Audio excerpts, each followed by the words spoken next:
So, welcome all. I hope you are doing well. So, आपण जे मागचे 2 topic इथे मायक्रोबायोलॉजीच्या पार्टमधले की आपण बेसिक काही गोष्टी पाहिल्या, त्यानंतर आपण मायक्रोबायोलॉजीचे ॲप्लिकेशन फूड प्रोडक्शनमध्ये कंप्लीट केलेलं आहे. आणि आता आपण अँटीबायोटिक्स काय आहेत आणि फ्युएलचा पार्ट जो आहे की मायक्रोबचा फ्युएल प्रोडक्शनमध्ये काय यूज केला जातो तो काय करणार आहोत पाहणार आहोत.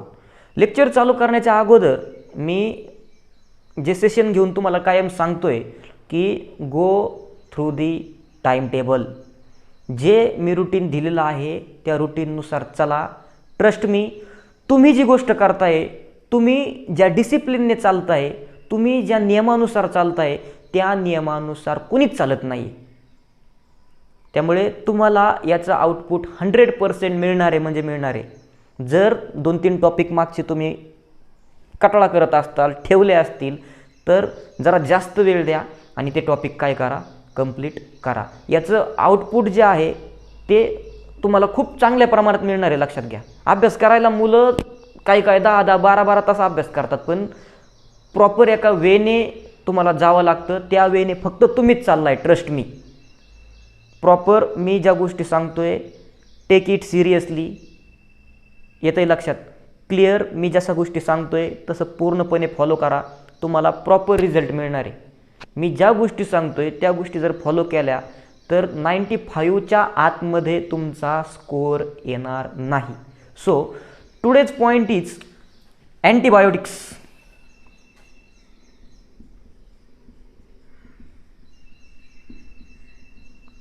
प्रतिजैविके, मराठीत याला आपण काय म्हणतो, प्रतिजैविके. आता ह्या कोविड क्रायसिसमुळे काय झालेलं आहे लक्षात घ्या की 9वीतला बराचसा पॉईंट तुमचा स्किप आउट केला गेलेला आहे किंवा तुम्ही तो पाहिलेला नाही आहे.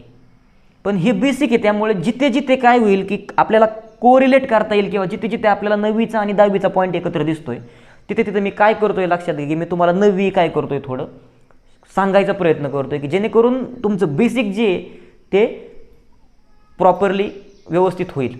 मग पहा आता की अँटीबायोटिक्स काय आहेत किंवा प्रतिजैविके हे काय आहेत लक्षात घ्या.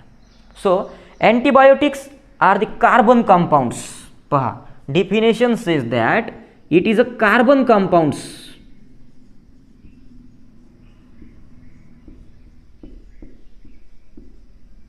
obtained from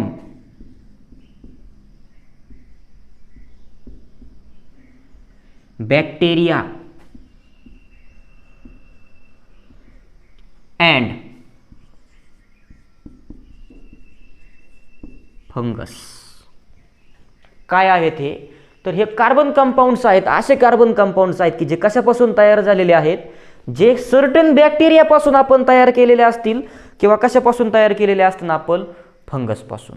मग हा झाला एक पॉईंट की carbon compounds obtain from bacterias and fungus. मग आता सेकंड पॉईंट जो आहे डेफिनेशनचा तो काय आहे, यूज्ड टू डिस्ट्रॉइंग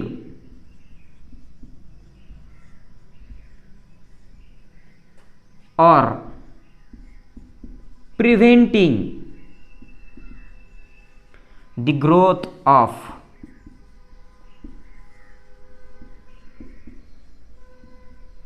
microorganisms.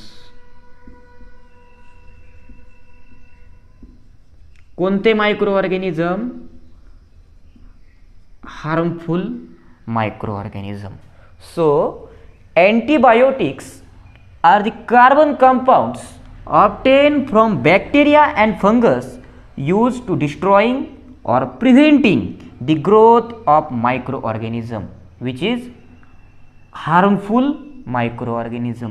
हे 2-3 वर्ड जे आहेत हे खूप इम्पॉर्टंट्स आहेत. डिस्ट्रॉय करतोय, प्रिव्हेंट करतोय. म्हणजे काय करणार आहे लक्षात घ्या की डिस्ट्रॉय करणं म्हणजे किल करणं, प्रिव्हेंट करणं म्हणजे ग्रोथ थांबवणं. आणि ते काय आहेत? All are the carbon compounds. कशापासून तयार होत आहेत? तयार होत आहेत बॅक्टेरियापासून किंवा कशापासून? फंगसपासून. ओके. सो ही जनरली काय आहे, ही तुमच्या अँटीबायोटिकची डेफिनेशन आहे.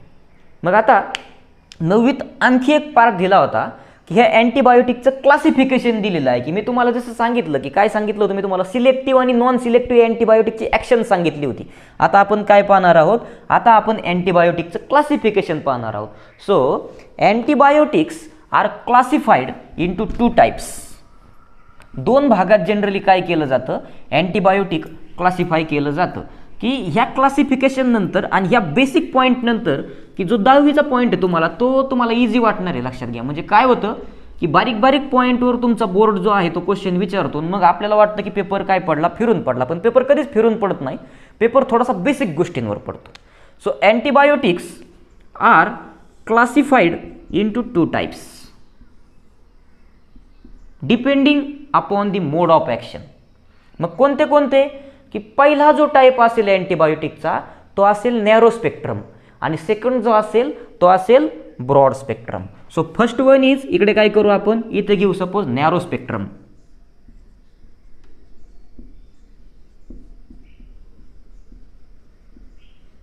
And second one is broad spectrum.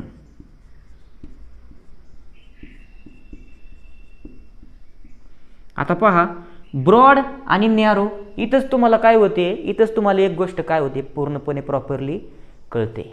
मग याच्यात कोणत्या गोष्टी महत्त्वाच्या आहेत लक्षात घ्या, की याच्यात नक्की ॲप्लिकेशन काय, ब्रॉड स्पेक्ट्रम अँटीबायोटिक कुठे यूज केलं जातं आणि नॅरो स्पेक्ट्रम अँटीबायोटिक कुठे यूज केलं जातं, हे तुम्हाला कळलं पाहिजे. मग तुम्ही काय करू शकता, की बुकमध्ये काय केलं आहे तुमच्या 10वीच्या आता, की डायरेक्ट एक्झाम्पल दिलेत. मग tetracycline, ampicillin, amoxicillin, okay, direct example काय केले दिलेले आहेत, पण ते नक्की काय आहेत हे आपल्याला काय करायचं आहे पाहिजे. डायरेक्ट बुकमध्ये काय दिलं, की त्यांचे ग्राम पॉझिटिव्हवर ॲक्शन काय आहे, ग्रॅम निगेटिव्हवर ॲक्शन काय, पण प्रॉपरली अँटीबायोटिक काय हे सांगितलंय का, हे सांगितलं नाही. का सांगितलं नाही, की त्यांना वाटतं की ते नवीत तुम्हाला काय झालेलं आहे. पण आता आपल्या नवीत काय केलं हे आपल्यालाच काय माहिती आहे. So let us see broad spectrum antibiotics. मग ब्रॉड स्पेक्ट्रम अँटीबायोटिक म्हणजे असे अँटीबायोटिक्स असणार आहेत, लक्षात घ्या, की ह्या अँटीबायोटिक्समध्ये जो डिसीज आहे किंवा जे डिसीजचं डायग्नोसिस आहे हे प्रॉपरली झालेलं नसणार आहे. म्हणजे कोणता डिसीज आहे हे काय नसणार आहे, हे माहीत नसणार आहे. म्हणजे काय, की इथं जो डिसीज कॉजिंग पॅथोजन आहे हा काय नसणार आहे, हा प्रॉपरली आयडेंटिफाय केलेला नसणार आहे. म्हणजेच काय, की पॅथोजन कॅनॉट बी आयडेंटिफाईड. कधी यूज केला जाईल हा, use when pathogen cannot be identified.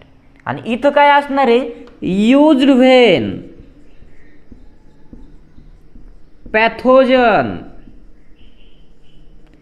Clearly identified.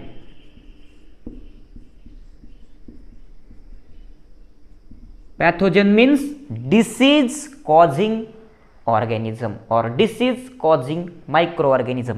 ज्या मायक्रोऑर्गॅनिझममुळे आजार होतो, ज्याच्यामुळे आजार होतो त्याला पॅथोजन असं म्हणतात.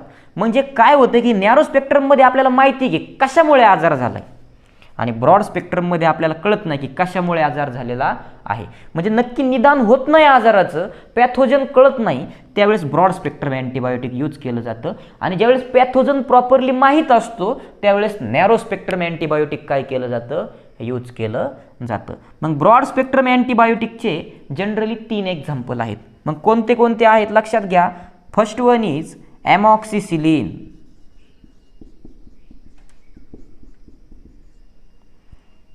second one ampicillin,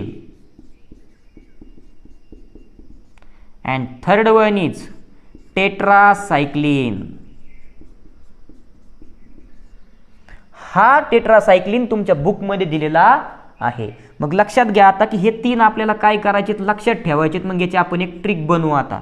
मग काय करतो मी, दोघांमध्ये पण एम आहे, म्हणजे मी काय करतो, ए आणि एम लिहितो. आणि टेट्रासायक्लिनमध्ये टीई आहे, म्हणजे मी काय करतो, टीई घेतो. म्हणजेच माझी ट्रिक झाली आमटी. म्हणजे आमटी कशी आहे, आमटी ब्रॉड स्पेक्ट्रम आहे.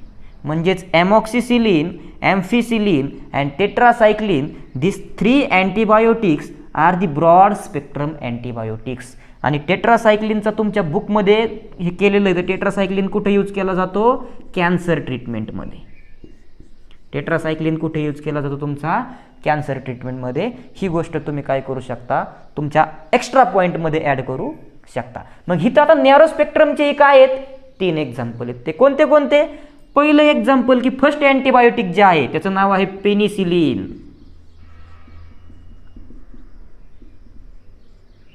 First one is penicillin. Second one is इरिथ्रोमायसिन.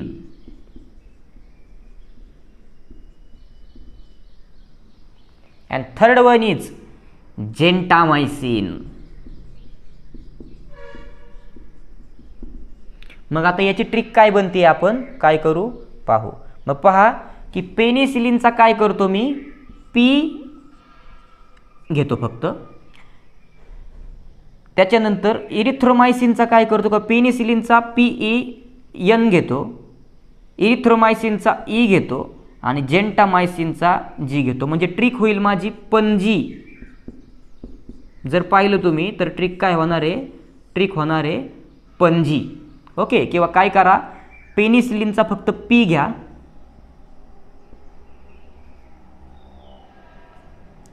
किंवा PEN घेऊ, इरिथ्रोमायसिनचा E इथंच आहे आणि जेंटामायसिनचा G. म्हणजे ट्रिक तुमची काय झाली?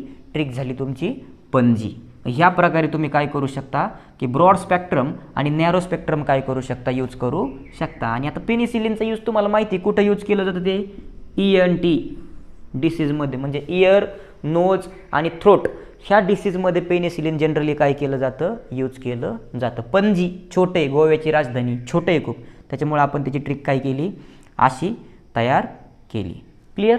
So these are the important facts about antibiotics. आणि मग बुकमध्ये आणखी दिलं की त्याची काहींची ॲक्शन ग्रॅम पॉझिटिव्हवर असती, काहींची ग्राम निगेटिव्हवर असती.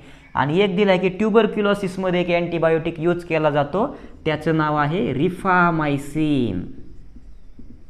कुठं यूज केला जातो तो? ट्युबरक्युलोसिस. मग ट्रिक काय बनती याची आता? रिफामायसिनचा RI घ्या आणि ट्युबरक्युलोसिसचा TU घ्या. ट्रिक झाली तुमची रितू नावाची मुलगी. ट्रिक काय झाली? ट्रिक झाली तुमची Ritu. So these are the certain facts about antibiotics. याच्यावरच क्वेश्चन पडन. इतकं जरी लिहिलं तरी तुमचा एक्झामिनर एकही मार्क कट करू शकत नाही, कारण हे बुकपेक्षा काय एक्स्ट्रा गोष्टी आहेत. So I hope you are clear about antibiotics.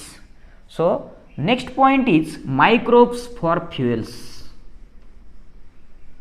म्हणजे आता काय करायचं आहे आपल्याला की मायक्रो ऑर्गॅनिझमचा यूज करून आपण फ्युएल प्रोडक्शनमध्ये त्यांचा काय काय यूज करू शकतो ते आपल्याला काय करायचं आहे पाहायचं. किंवा फ्युएल प्रोडक्शन आपण मायक्रो ऑर्गॅनिझमच्या मदतीने कसं करू शकतो ते आपल्याला जनरली काय करायचं आहे आता पाहायचं आहे.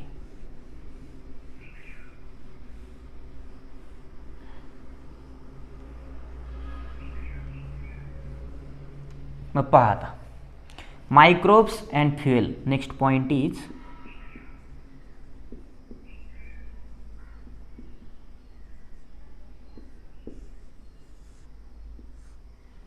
मग आता तुम्ही बायोगॅस प्रोडक्शन 9वीत परत हे होतं लक्षात घ्या. मग बायोगॅस प्रोडक्शनमध्ये आपण काय करतो की जे कावडंग्स असेल किंवा जो लिक्विड पदार्थ असेल, आलं लक्षात, आपण त्याला गोमूत्र म्हणू, कळलं. म्हणजे जनावरांचं जे वेस्ट मटेरियल आहे ते एका चेंबरमध्ये काय केलं तर टाकलं जातं, किंवा जे थ्रेस्ट पडलेलं असतं म्हणजे काय की जो जनावरांनी खाल्लेला चारा वगैरे असेल तो राहिला आहे उरलेला तो त्याच्यात टाकला जातो, कचरा त्याच्यात टाकला जातो, कळलं. आणि मग ते काय केलं जातं त्याचं डिकम्पोजिशन केलं जातं. डिकम्पोजिशन 3 बॅक्टेरियाच्या मदतीने केलं जातं.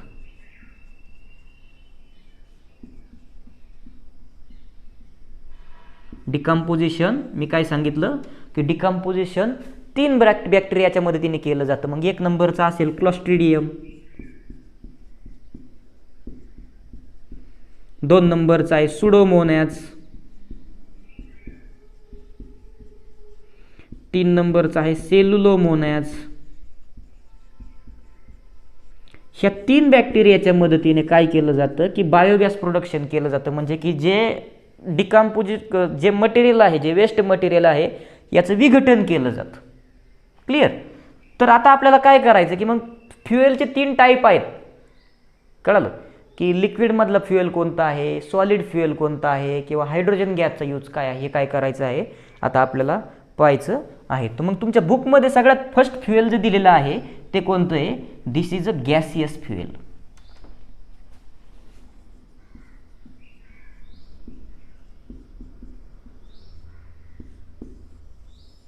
आणि मग गॅसियस फ्युएलचं मी तुम्हाला एक्झाम्पल आत्ताच सांगितलं, काय, बायोगॅस प्रोडक्शन म्हणजेच काय, मिथेन.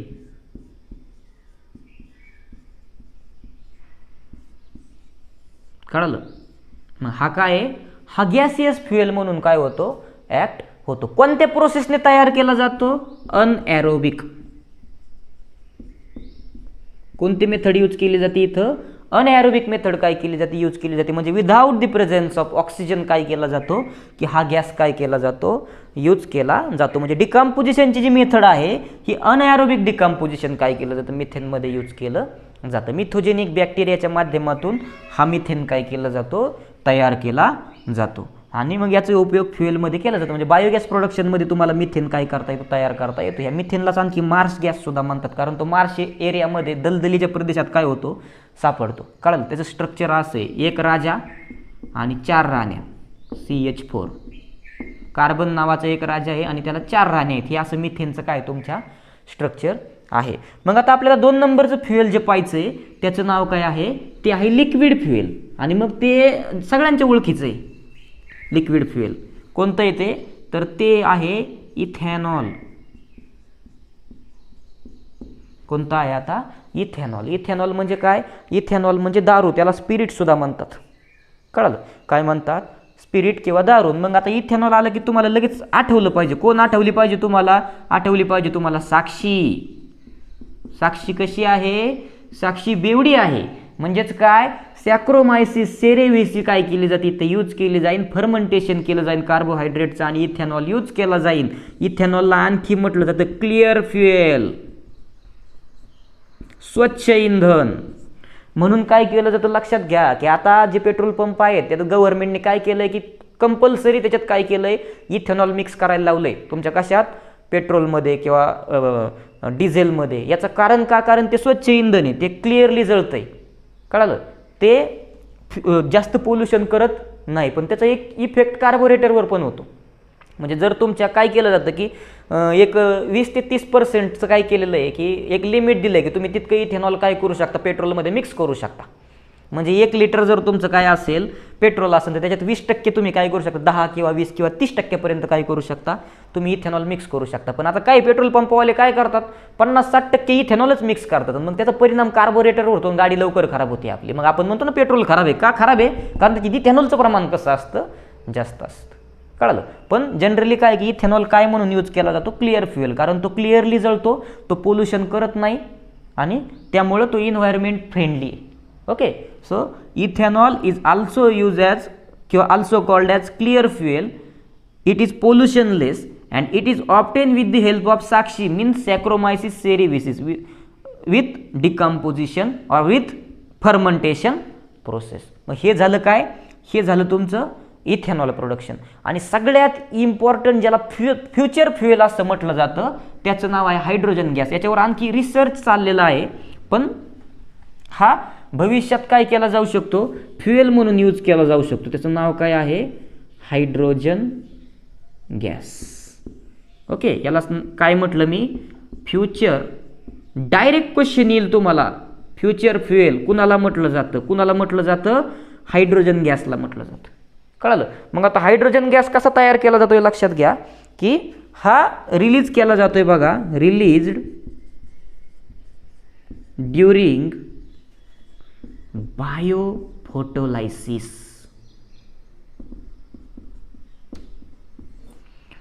बायो म्हणजे जैव, फोटो म्हणजे प्रकाश, लायसिस म्हणजे ब्रेकडाऊन करणे, म्हणजे विघटन करणे, तोडणे. कळलं. म्हणजे काय केलं जाणार आहे की सूर्यप्रकाशाच्या मदतीने जैविकरित्या विघटन केलं जाणार आहे मटेरियलचं तुमच्या, आणि त्याच्यापासून म्हणजे कशाचं, बायोफोटोलायसिस कशाचं, वॉटरचं. कशाचं, बायोफोटोलायसिस ऑफ वॉटरचं. मग बघा की वॉटरमध्ये 2 मॉलिक्यूल असतात, H2 आणि O. मग ऑक्सिजन काय करायचा, बाजूला काढून टाकायचा. आणि हा जो हायड्रोजन आहे, हा हायड्रोजन काय म्हणून यूज केला जाणार आहे, फ्युचर फ्युएल म्हणून काय केला जाणार आहे, यूज केला जाणार आहे. म्हणजे फोटो डिकम्पोजिशन प्रोसेसने सुद्धा काय केलं जाऊ शकतो, हायड्रोजन गॅस काय केला जाऊ शकतो, तयार केला जाऊ शकतो. आणि याचा उपयोग फ्युएल म्हणून केला जाऊ शकतो. ऑलरेडी कोरियाने काय केलेलं आहे की हायड्रोजन बॉम्ब तयार केला आहे, तर ह्याच टेक्निकने काय केलेलं आहे, तयार केलेला आहे. So this is important fuel which is use with the help of micro organism or the certain microbes known as hydrogen gas, then biogas और इथेनॉल.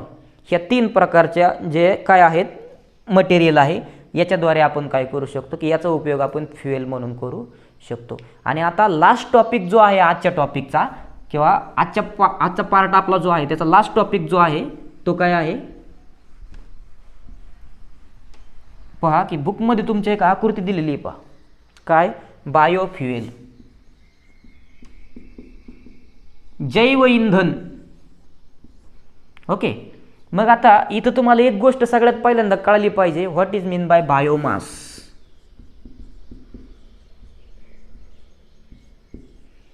मग बायोमास म्हणजे काय, लक्षात घ्या की बायोमास म्हणजे असा पदार्थ की जो नॅचरली आढळतोय, निसर्गात आढळतोय.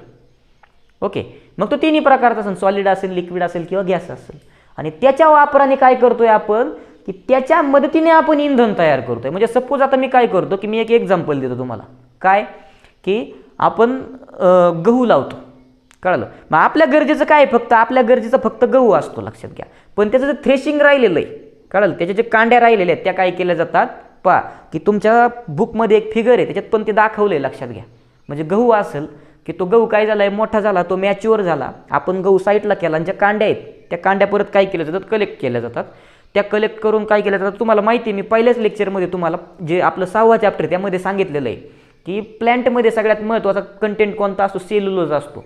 मग त्याचं थ्रेशिंग केलं जाईल, तो जो पालापाचोळा आहे तो घेतला जाईल, तो फॅक्टरीत आणला जाईल, आणि सेल्युलोजचं रूपांतर तुमच्या ग्लुकोजमध्ये केलं जाईल. बुकमध्ये सगळं दिलं आहे, एक आकृतीच दाखवलेली, ती आकृती परफेक्ट करा. पहा की काय केलं की थ्रेश, त्याच्यातून सेल्युलोज पहिल्यांदा सेपरेट आउट केलं, सेल्युलोजचं रूपांतर ग्लुकोजमध्ये केलं. मग तुम्हाला ग्लुकोज आलं की लक्षात आलं पाहिजे, ग्लुकोज किंवा सेल्युलोज हा कशाचा सोर्स आहे, हा कार्बोहायड्रेटचा सोर्स आहे. मग सेल्युलोज पासून ग्लुकोज तयार केलंय. आणि मग तुम्हाला एक गोष्ट लक्षात आली पाहिजे की ग्लुकोज म्हणजे कार्बोहायड्रेट आहे. मग मला सांगा की ग्लुकोजचं जर फर्मेंटेशन केलं आपण कुणाच्या मदतीने, साक्षीच्या, कुठं केलं, फॅक्टरीमध्ये केलं, तर काय तयार होतं, बोला. ग्लुकोजचं जर फर्मेंटेशन केलं तर अल्कोहोल तयार होतं का, प्लस कार्बन डायऑक्साईड तयार होतो का. आणि मग हा जो अल्कोहोल आहे किंवा हायड्रोजन वेगळ्या पद्धतीने काही ठिकाणी तयार होईल, पण जनरली अल्कोहोल तयार होतो. मग अल्कोहोल आपण आत्ताच पाहिला की अल्कोहोल काय म्हणून यूज केला जातोय, अल्कोहोल तुमचा फ्युएल म्हणून यूज केला जातोय. फक्त जैविक पद्धतीने तयार केलाय म्हणून याला काय म्हटलं जातं, याला म्हटलं जातं बायोफ्युएल.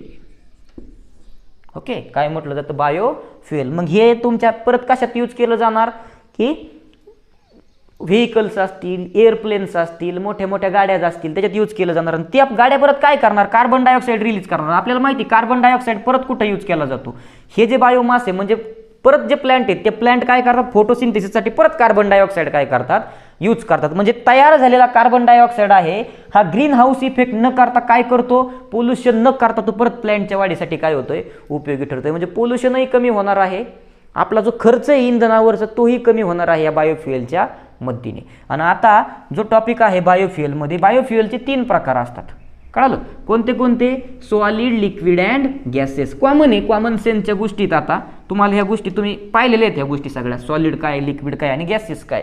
मग पहा की सॉलिड जे आहे हे काय असणार आहे, कावडंग,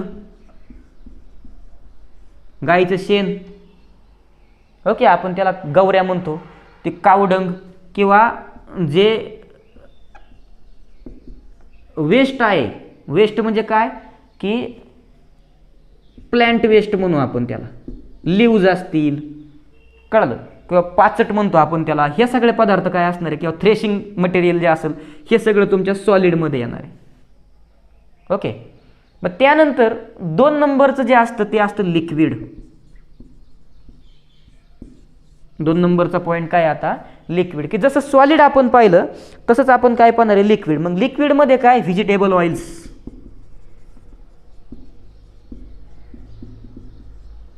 ओके, अल्कोहोल,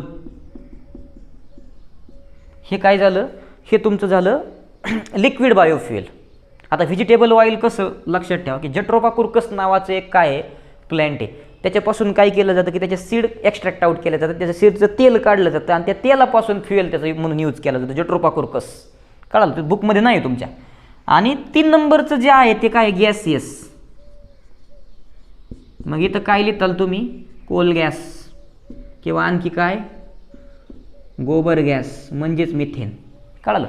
मग हे 3 काय आहेत तुमचे बायोफ्युएलचे काय आहेत प्रकार आहेत, म्हणजे जैव इंधनाचे काय आहेत हे प्रकार आहेत, की याच्या मदतीने आपण काय करू शकतो की एन्व्हायरमेंट फ्रेंडली किंवा इको फ्रेंडली फ्युएल काय करू शकतो तयार करू शकतो, की जेणेकरून पोल्युशन काय होणार आहे कमी होणार आहे. So these are the important areas or these are the important application of the microbiology in the field of food production and today's topic in the field of fuel production. Clear? Thank you.